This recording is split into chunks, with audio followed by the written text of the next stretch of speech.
Sebuah film berjudul Sniper Assassin N tahun 2020 akan menceritakan tentang seorang mantan marinir terbaik yang dijebak dan dijadikan kambing hitam dalam sebuah kasus pembunuhan seorang tokoh terkenal. Nah, sekeras apakah perjuangan beliau dalam membersihkan nama baiknya? Langsung saja pasangin.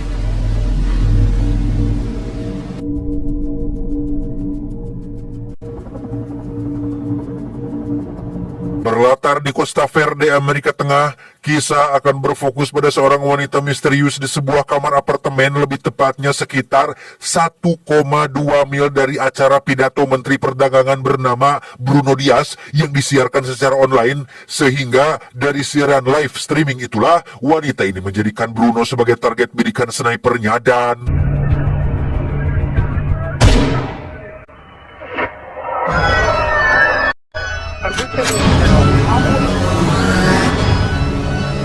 Beralih ke Virginia, kita akan diperkenalkan pada seorang kepala agen CIA bernama John yang berdasarkan barang bukti sehelai rambut dari TKP penembakan semalam, akhirnya teridentifikasi satu nama, yaitu Brandon Beckett yang ternyata seorang mantan anggota marinir terbaik, di mana John menjadikan ia sebagai tersangka utama dan akan segera dilakukan proses penangkapan. Right, let's move now. Assume that Brandon Beckett is armed and dangerous. Dan inilah Brandon sedang mengisi waktu luang dengan mabar PUBG bersama rekan-rekannya yang ketika Brandon sedang asik-asiknya nge-push, tiba-tiba...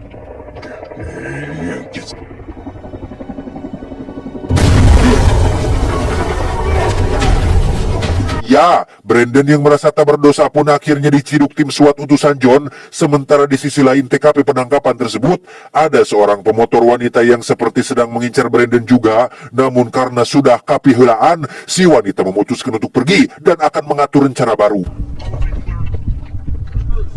It was taken.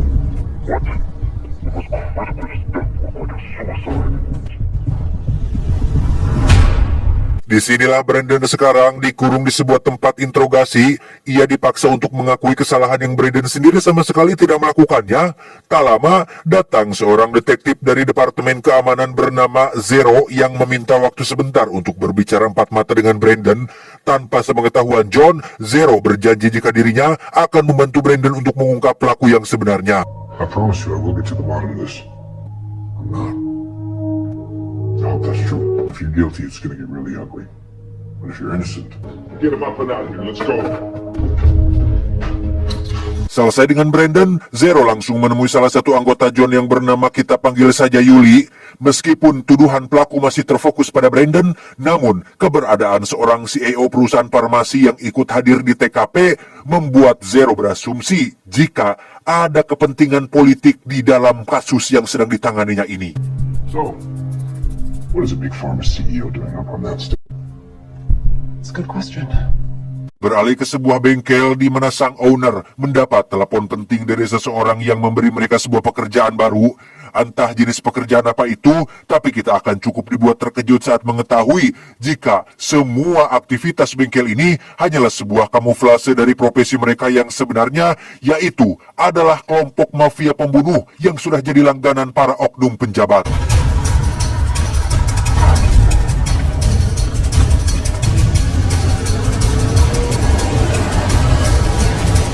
Beberapa saat setelah si bos mengirim anak buahnya untuk menjalankan misi, kita akan kembali diperlihatkan dengan si wanita pemotor bernama Yuki yang juga masih satu komplotan dengan orang-orang dari bengkel tadi.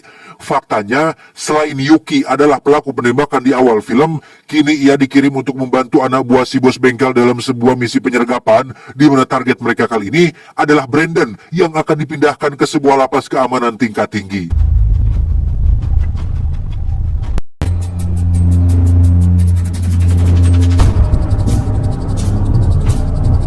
Sementara Yuki akan menunggu di atas bukit, para mafia utusan si bos mulai menjalankan aksinya dengan memblokir mobil yang membawa Brandon. Mereka langsung turun dan membrutal menghabisi para agen CIA termasuk Yuki yang juga akan ikut membantu dengan menghabisi agen lain dari jarak jauh.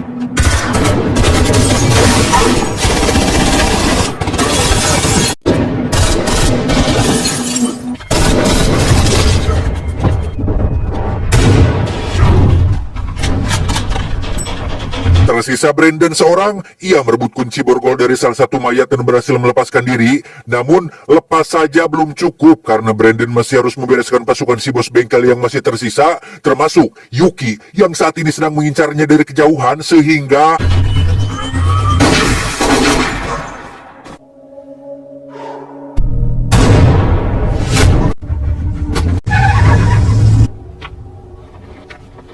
Singkat cerita, malam pun poek.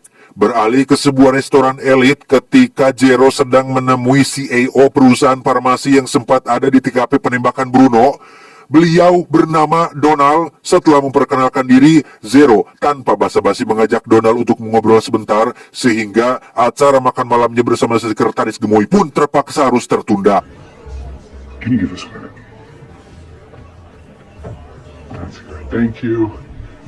Terlepas dari asumsi Zero sebelumnya, Donald justru mengaku jika posisinya saat itu hanya sebagai advokat, itu pun dilakukan karena dirinya merupakan teman dekat Bruno, yang jika Zero menganggap Donald terlibat dalam masalah ini, maka ia sudah salah besar karena dirinya sama sekali tidak tahu apa-apa dan justru malah menyuruh Zero untuk memeriksa perusahaan saingan bisnis Bruno dan temui akuntan perusahaannya. We were weeks away from the merger. Follow the money. John sendiri baru menerima informasi tentang aksi penyerangan terhadap Brandon tadi siang. Mereka juga menambahkan jika peluru yang ditemukan di TKP adalah sebuah peluru sniper. John berasumsi bahwa Brandon mungkin telah melakukan aksi pelarian dengan bantuan dari seorang sniper yang diduga adalah ayahnya sendiri, yaitu Thomas Beckett, yang merupakan seorang legenda sniper dunia. He's working with the right. His father. I couldn't say. I could. Tak lama, ia kembali mendapat laporan tentang mobil petugas yang membawa Brandon sudah berhasil ditemukan. John yang tak ingin kehilangan jejak pun langsung mengerahkan beberapa petugas untuk meluncur ke TKP. Sementara Brandon sendiri, ia berhasil kabur dan sudah berada di sebuah parkiran untuk mencuri salah satu mobil tepat saat dua petugas memergoki aksinya tersebut. On your knees.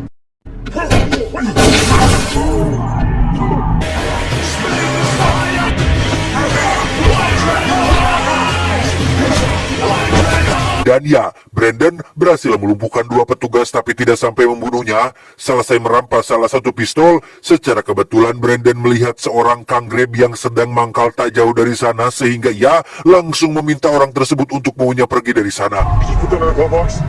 Can't just try.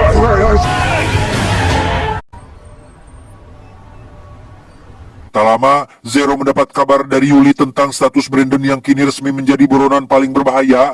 Tak hanya itu saja, Zero juga mendapatkan sedikit informasi tentang perusahaan yang Donald sebutkan sebelumnya. Dari data yang Yuli temukan, ada sebuah kejanggalan ketika alarm perusahaan menyala akibat seorang akuntan yang berusaha mengakses ruangan khusus. Tapi anehnya, pihak keamanan seolah menolak untuk dilakukan penyelidikan. What do you need? What's this accountant's name? Josh Strayhorn. Keesokan harinya, Zero mendatangi perusahaan yang dimaksud dengan harapan bisa bertemu langsung dengan si akuntan, namun dirinya malah dihadang oleh seorang staf keamanan bernama Phoenix yang bertugas untuk menangani keluhan-keluhan klien perusahaan termasuk penyelidikan yang Zero lakukan, di mana Phoenix menjelaskan jika perusahaan ini tidak ada kaitannya dengan kematian Bruno. Maybe more employees to keep track of, really, but... Well, thank you for your time, Mr. Finn.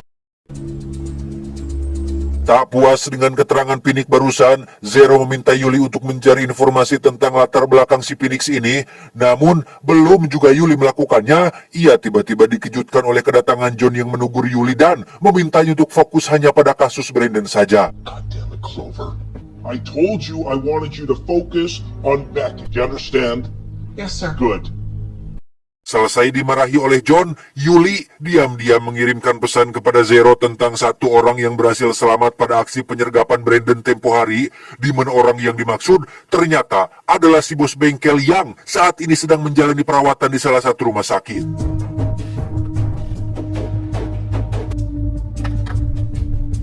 Tiba di rumah sakit, Zero langsung dihadang oleh beberapa petugas akibat aksinya yang main menerobos masuk sembarangan. Namun meski begitu, ia tetap melanjutkan interogasi dan menanyakan tentang siapa orang yang sudah menyuruhnya. Si bos bengkel menjelaskan jika dirinya juga tidak pernah bertemu langsung dengan kliennya itu. Namun dalam setiap percakapannya, suara si klien selalu tersamarkan oleh gemuruh-gemuruh helikopter.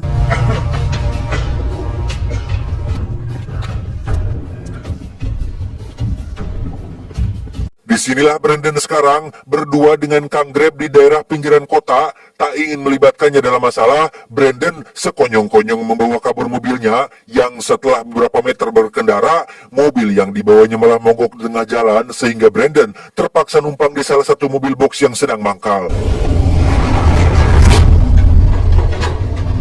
Tiba di sebuah hutan yang merupakan tempat persembunyiannya, kita akhirnya akan diperkenalkan dengan Thomas Beckett, sosok sniper yang sempat John ceritakan alias ayahnya Brandon. Setelah menjelaskan semua masalahnya, Thomas tentunya tidak akan tinggal diam dan akan membantu Brandon membersihkan nama baiknya. I mean, I was pretty good back then, but God, I don't know. I think it was a lot.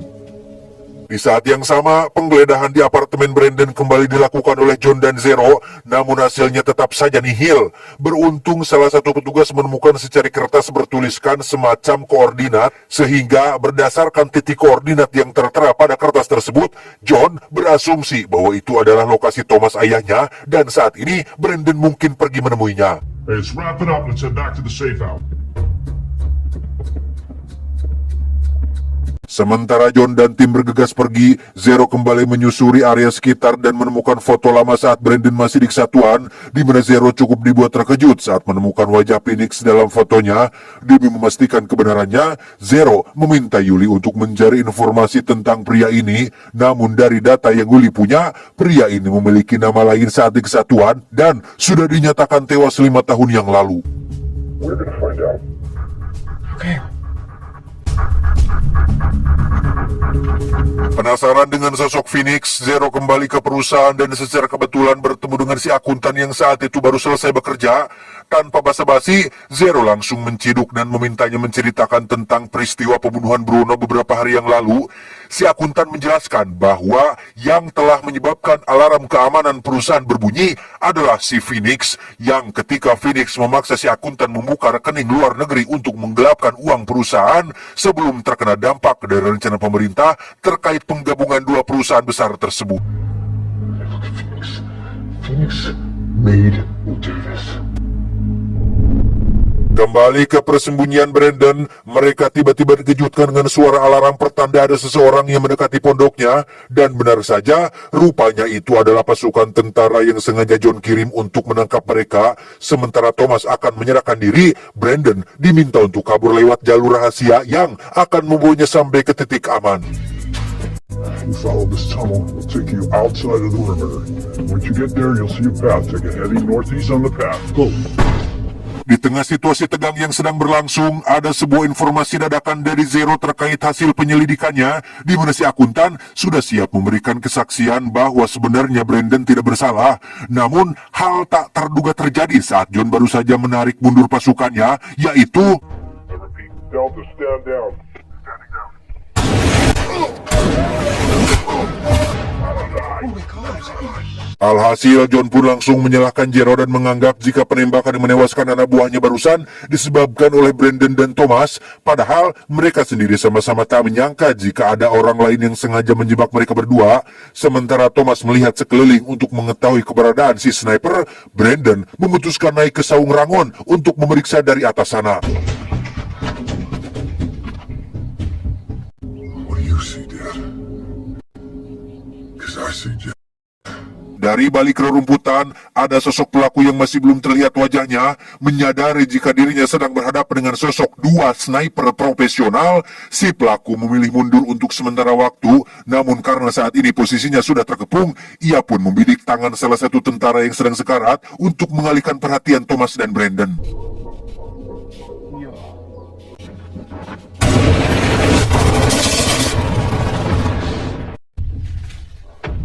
Dengan cepat mereka membagi tugas untuk melakukan pemburuan, sementara Thomas melakukan pengintaian dari jalur utama. Brandon akan mengambil rute dari samping hutan untuk mempermudah penyisiran, di mana Brandon tidak sadar jika saat ini si sniper sudah lebih dulu menemukan dan sedang membidiknya, tetapi Thomas keburu berhasil menggagalkan aksinya.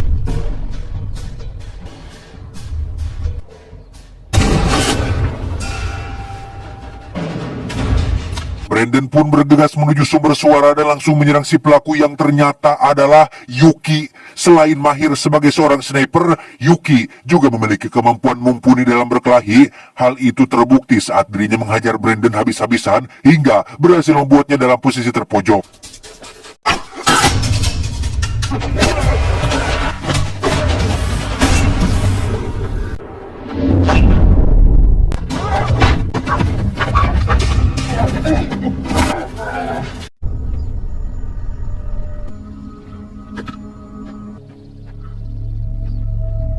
Entah apa yang terjadi pada Yuki selanjutnya, kita akan langsung dibawa pada Zero yang saat ini sudah berada di kediaman Phoenix. Setelah menggeledah ke sana kemari, ia menemukan sebuah kotak berisi paspor palsu atas nama Brandon, termasuk beberapa tiket margas dengan rute sebuah pulau di California, di mana Zero yakin jika saat ini Phoenix sedang bersembunyi di sana.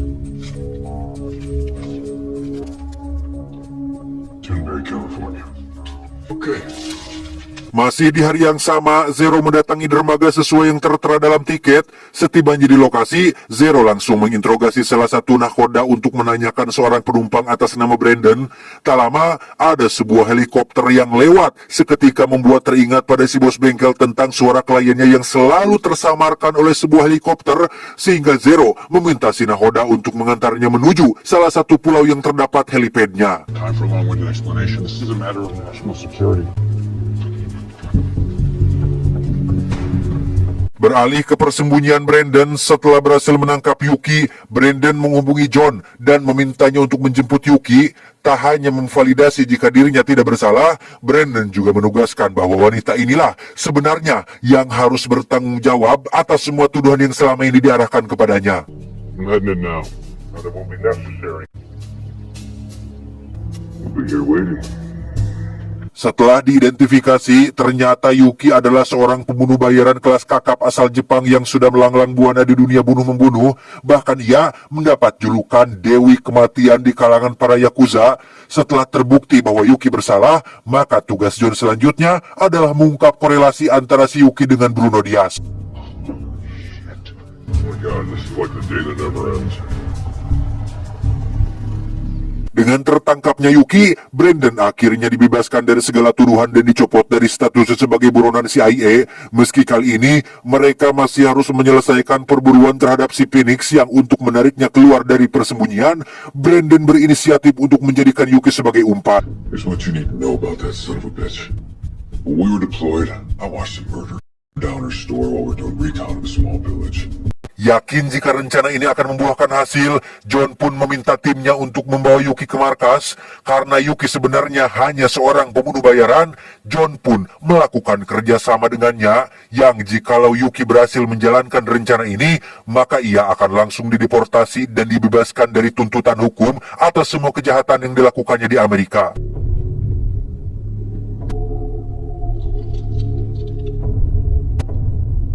Undo the cuffs.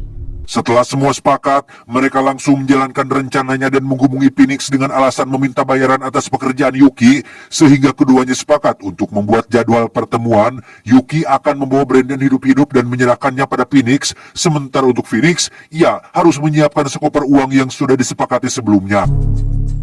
You bought it? I'm supposed to bring you to this address. Dengan cepat, John mempersiapkan tim Delta untuk mengawal keberangkatan Yuki dan Brandon, termasuk Thomas yang juga diikut sertakan dalam misi ini. Sementara Yuki pergi membawa Brandon untuk melakukan pertukaran, John dan tim akan menjamin keselamatan mereka berdua dari kejauhan.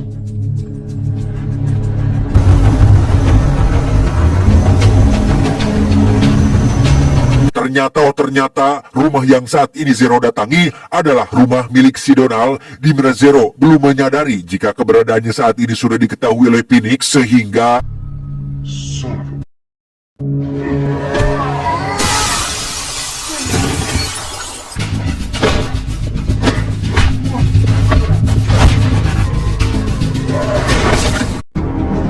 Easy, Drake. We don't need another dead body, especially not in my hot tub.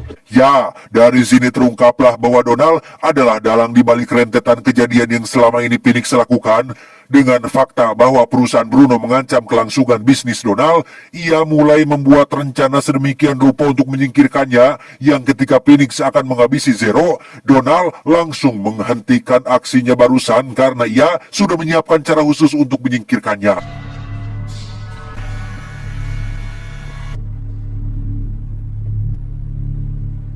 Setibanya Brandon dan Yuki di lokasi tujuan, Thomas dan pasukan SWAT mulai bersiap di tempat masing-masing. Di tengah negosiasi yang masih berlangsung, tiba-tiba situasi perlahan memburuk ketika Phoenix mulai mencurigai tujuan mereka dan...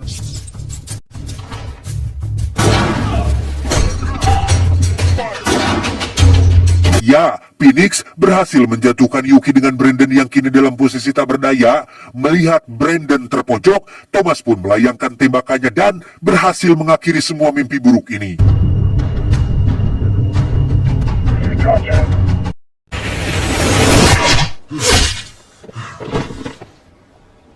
Setelah semua selesai, pihak CIA langsung mengamankan Donald dan akan mengirimnya ke Nusa Kambangan. Sementara untuk Yuki, berkat partisipasi dan kerjasamanya dalam mengungkap kasus ini, Zero pun memutuskan bahwa Yuki akan direkrut menjadi bagian dari kesatuannya saat ini.